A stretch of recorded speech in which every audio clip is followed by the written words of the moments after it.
हाँ तो भाई जैसा कि हम सबको पता है कि इस साल इंडियन क्रिकेट में टी20 या फिर ओडीआई से ज्यादा हमको टेस्ट क्रिकेट देखने को मिलने वाला है। और ये जो टेस्ट का सीजन आने वाला है, इस टेस्ट सीजन के अंदर जिस सीरीज का हर किसी को बेसब्री से इंतजार है वो सीरीज है बॉर्डर गावस्कर ट्रॉफी। 22 नवंबर से खेले जाने वाली सीरीज में 5 टेस्ट मैच खेले जाएंगे इंडिया और ऑस्ट्रेलिया के बीच। और भाई इस सीरीज की जो आग है वो अभी से लगना शुरू हो गई है, खासकर ऑस्ट्रेलियंस के अंदर, क्योंकि कल के दिन ऑस्ट्रेलिया के एक्स कैप्टन रिकी पॉन्टिंग ने एक बहुत ही अजीबोगरीब स्टेटमेंट दिया, जहां उन्होंने कहा कि ऑस्ट्रेलिया इस सीरीज को 3-1 से जीतेगा, जहां एक मैच इंडिया जीतेगी ऑब्वियसली और 3 मैच ऑस्ट्रेलिया जीतेगा। बाकी उनके हिसाब से जो एक मैच है वो ड्रॉ हो जाएगा, टाई हो जाएगा या बारिश से रद्द हो जाएगा, वही जाने। लेकिन फिलहाल रिकी पॉन्टिंग को मैं बता दूं कि आप लोग तो बॉर्डर गावस्कर ट्रॉफी तब हार जाते हैं जब चलती सीरीज में हमारे 5 मेन प्लेयर इंजर्ड हो जाते हैं, हमारा मेन कप्तान नहीं खेल रहा होता है, तब हम आपको आपकी ही धरती पे धूल चटा के आते हैं। तो सोचिए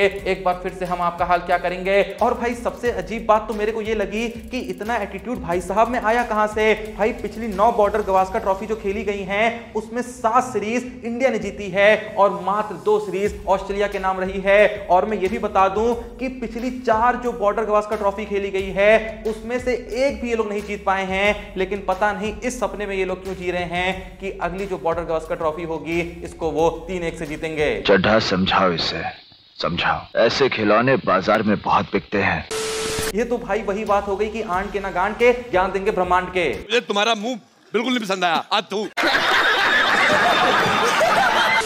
खैर आगे बढ़े तो ये तो तुमको पता है कि ओलंपिक्स 2024 समाप्त हो चुका है। इंडिया को जितने मेडल मिलने थे मिल चुके हैं। कोई बहुत मेडल इंडिया नहीं जीते, जितने जीतने चाहिए थे उतने तो बिल्कुल नहीं जीते। जितनी हमारे देश की पॉपुलेशन है और जितना हम अपने देश का बखान करते हैं उस हिसाब से तो हमने बहुत ही कम मेडल जीते, जिसकी वजह से कल के दिन सुनील गावस्कर ने तो ये तक कह दिया कि हमारी कंट्री कई सारे गोल्ड मेडल जीत के लाएगी अगर कॉम्पिटिशन जो है वो एक्सक्यूज देने का होगा। यानी एक्सक्यूज देने के मामले में हम लोग बहुत आगे हैं। उस मामले में हम कई स्वर्ण पदक जीत सकते हैं, लेकिन असल खेल में जब जीतने की बात आती है तो वहां हम हक के आ जाते हैं। देखो वैसे तो गावस्कर कई बार ऐसे स्टेटमेंट देते हैं जिनसे मैं भी एग्री नहीं करता हूं, लेकिन भाई इस बात से मैं 100% एग्री करता हूं। और यहां पे मैं दोष जो है वो प्लेयरों को नहीं दे रहा हूं, मैं असल में मैनेजमेंट को दे रहा हूं, मैं असल में देश की सरकार को दे रहा हूं जो इस चीज पे कुछ काम ही नहीं कर रही है। भाई इतने लोग हैं हमारे देश में, ना जाने भाई कैसे कैसे टैलेंट हम क्रिएट कर सकते हैं, उसके बावजूद भी मुट्ठी भर मेडल जीत के आना भाई ये हमारे लिए शर्मनाक है। जितने मेडल असल में हमारे देश ने ओलंपिक्स के पिछले 30-40 सालों में नहीं जीते होंगे उतने मेडल तो अकेले चाइना एक सीजन में जीत के आ जाता है। लेकिन फिर भी हम बेकार का घमंड कर रहे हैं, हम बस एक्सक्यूज देते रहते हैं। खासकर जो मैनेजमेंट है वो एक्सक्यूज देता रहता है कि ये नहीं है, वो नहीं है, ऐसी सुविधा नहीं है, वही सुविधा नहीं है। तो भाई सुविधा पैदा करो ना, सरकार के सामने जाके खड़े हो जाओ कि सुविधा दीजिए, वरना ऐसे ही चलता रहेगा और कुछ नहीं होगा। वो तो नीरज भाई है जो हर सीजन में थोड़ा बहुत हमारा सम्मान बचा रहे हैं, वरना तो लगे रहते हमारे। वैसे भाई नीरज चोपड़ा से याद आया कि हाल ही में उनकी एक वीडियो चारों तरफ सोशल मीडिया पे काफी वायरल हो रही थी, जिसमें वो इस ओलंपिक में जो ब्रोंज मेडल जीत के लाई हैं, 2 ब्रोंज मेडल जीत के लाई हैं शूटिंग में। जी हाँ, मनु वेकर की बात कर रहा हूं। उनके साथ नीरज चोपड़ा की एक वीडियो वायरल हो रही थी जहां वो दोनों कुछ कन्वर्सेशन कर रहे हैं। असल में ओलंपिक्स की क्लोजिंग सेरेमनी के दौरान ये दोनों कुछ गुफ्तगू करते हुए नजर आ रहे थे और मनु वेकर की जो मां है वो भी नीरज चोपड़ा के साथ कुछ बातें करते हुए नजर आ रही थी, जिसके बाद से लोग ये कहने में लगे थे कि कहीं भाई इन दोनों के बीच कुछ पक तो नहीं रहा है, कहीं ये दोनों शादी तो नहीं करने वाले हैं। तो भाई इसी मसले को लेके कल के दिन नीरज चोपड़ा का रिएक्शन आया है। अगर आपने रिएक्शन नहीं देखा तो भाई तुमने क्या ही देखा। चिंता मत करो, नीरज चोपड़ा के उस रिएक्शन की वीडियो मैंने तुम्हारे लिए सेव करके रखी है अपने टेलीग्राम चैनल क्रिकबाजी पे, जिसका लिंक है डिस्क्रिप्शन ऑफ पिन कमेंट में। जाके भाई एक बार देखो, कसम से भाई तुम्हारी हंसी नहीं रुकेगी, मतलब भाई मजा आ जाएगा देख के। और ऐसी कई रेयर वीडियोस, मीम्स, क्लिप्स उस टेलीग्राम चैनल पे आती रहती हैं, तो जाके ज्वाइन कर लो। कसम से भाई तुम्हारा हर दिन जो मस्त जाएगा ना, तुम खुश हो जाओगे। अब ओलंपिक्स की बातों से आगे बढ़ते हुए वापस से प्रस्थान करते हैं क्रिकेट की बातों पर। कल के दिन द गार्जियन की एक रिपोर्ट के अनुसार ये पता चलता है कि जो जिमी एंडरसन है वो भाई टी20 लीग्स में पार्टिसिपेट करने के बारे में सोच रहे हैं। वैसे तो अब वो पूरे तरीके से रिटायर हो चुके हैं, लेकिन उनको लग रहा है कि अब भी उनमें काफी क्रिकेट बाकी था।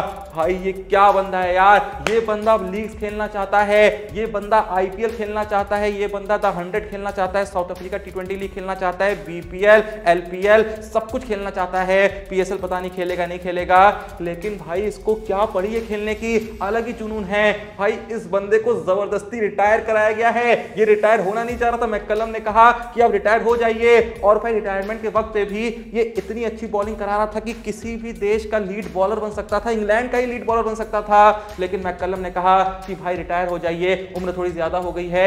और एंडरसन कह रहे हैं कि भले ही तुम मुझको टेस्ट क्रिकेट से हटा दोगे, लेकिन भाई मुझको क्रिकेट से नहीं हटा पाओगे। अब एंडरसन को कोई आईपीएल में खरीदेगा नहीं खरीदेगा ये तो वक्त ही बताएगा, मेरे हिसाब से तो नहीं खरीदेगा, क्योंकि लंबे वक्त से जो एंडरसन है वो भाई T20 वगैरह खेल नहीं रहे हैं, वो टेस्ट के बेहतरीन बॉलर होंगे, लेकिन इसका मतलब ये बिल्कुल नहीं है कि वो T20 में भी अच्छा प्रदर्शन करेंगे।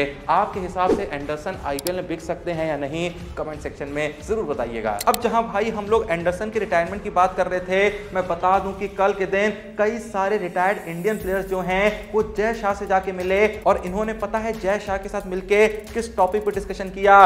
भाई इन्होंने जय शाह से कहा कि एक लीग होनी चाहिए जहां पे सारे ही देशों के रिटायर्ड प्लेयर्स खेल सकें, जैसे आईपीएल होती है उसी तरीके से एक और लीग होनी चाहिए जहां सारे रिटायर्ड प्लेयर्स खेल रहे हैं जो आईपीएल नहीं खेलते, जो इंटरनेशनल क्रिकेट से रिटायर हो चुके हैं, ताकि भाई लोगों को आनंद आए अपने पुराने हीरोज को देखने का, इन्हें ये ना लगे कि यार अब ये हमें कभी देखने को नहीं मिलेंगे।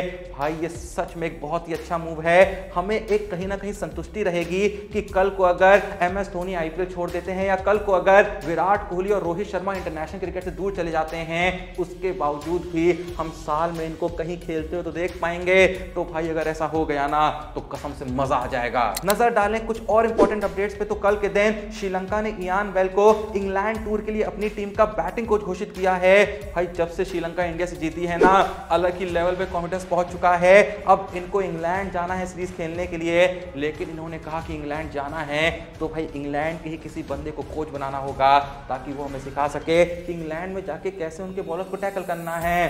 श्रीलंका वाले भैया एकदम उड़ रहे हैं, अब तो इनको तभी सबक सिखाएंगे जब अगली बार ये वापस इंडिया के सामने आएंगे। वैसे भाई सच बताऊं तो अपने को ऐसी कोई बहुत चिढ़ नहीं है इस बात की कि श्रीलंका जीत गई। हाँ ठीक है, दुख है इस बात का कि इंडिया सीरीज हार गई, जीतनी चाहिए थी, लेकिन ऐसी कोई चिढ़ नहीं है, क्योंकि श्रीलंका वाले सीधे साधे लोग हैं, इंडिया वालों के साथ ऐसी कोई भसड़ नहीं करते हैं। हाँ ठीक है, कुछ नोक झोंक हुई थी सीरीज में, लेकिन चलता है यार, इतनी बातें हो जाती हैं, हमारी तरफ से भी हो रही थी, उनकी तरफ से भी हो रही थी। वैसी Sri Lanka most of the matches India से हार ही जाती है, कई बार तो लगता है कि जानबूझ के हार जाती है, मतलब नहीं जीत पाती यार। तो इस बार जीत गई तो जीत गई, बेकार में ज्यादा बुरा नहीं सोचने का। इससे आगे बढ़े तो भाई कल के दिन एक और बहुत बड़ी अपडेट सामने आती है। कुछ दिन पहले मैंने बताया था ना कि इंडिया के बहुत से जो मेन प्लेयर्स हैं वो हमें दिलीप ट्रॉफी में खेलते देखने को मिलेंगे, चाहे केएल राहुल हो गए, गिल हो गए, सूर्या हो गए, पंत हो गए, अक्षर पटेल हो गए, जडेजा हो गए, कई सारे प्लेयर्स देखने को मिलेंगे।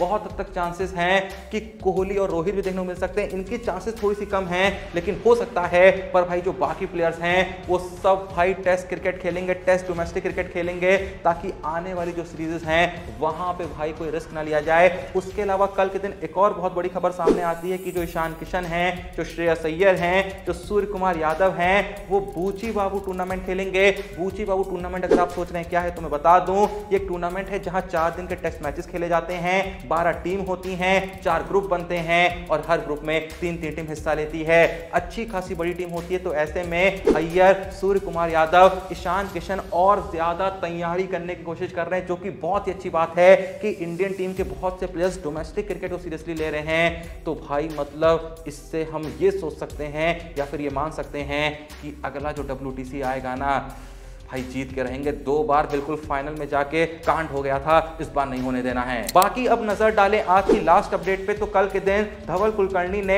इंडोनेशिया में रोहित शर्मा की क्रिकेट एकेडमी का उद्घाटन किया, जिस क्रिकेट एकेडमी का नाम है क्रिक किंगडम। अब धवल कुलकर्णी ने क्यों किया ये मत पूछना, भाई रोहित शर्मा के अच्छे दोस्त हैं, काफी टाइम तक रोहित शर्मा और धवल कुलकर्णी ने साथ में खेल रखा है, और जब भी कोई बड़ी एकेडमी खुलती है किसी खास बंदे को भेजा जाता है ताकि भाई लोग थोड़ा मोटिवेट हो सके, नए लोग जो वहां पे ज्वाइन कर रहे हैं क्रिकेट क्रिकेट सीखने के लिए, वो लोग उस बंदे से कुछ सीख सकें और उनको भी लगे कि भाई एक बड़ी जगह आए हैं। बड़ी जगह तो वैसे भी आए हैं क्योंकि भैया रोहित शर्मा क्रिकेट एकेडमी है, रोहित शर्मा से बड़ा नाम और क्या होगा, ऊपर से एक अच्छा क्रिकेटर आके जिसने अच्छा खासा इंडिया के डोमेस्टिक क्रिकेट खेला हो, भले ही इंटरनेशनल क्रिकेट बहुत ना खेला हो, थोड़ा बहुत आईपीएल खेला हो, ऐसा प्लेयर आ जाता है तो जैसा मैंने कहा अंदर ही अंदर लोगों को थोड़ा अच्छा लगने लगता है। चलो इसी बात पे भाई हर कोई मेरे एक सवाल का जवाब देना कि मान लो कल को तुम अगर कोई क्रिकेट एकेडमी खोलते हो तो वो कौन सा एक प्लेयर होगा जिसको तुम भाई इनवाइट करोगे उद्घाटन करने के लिए।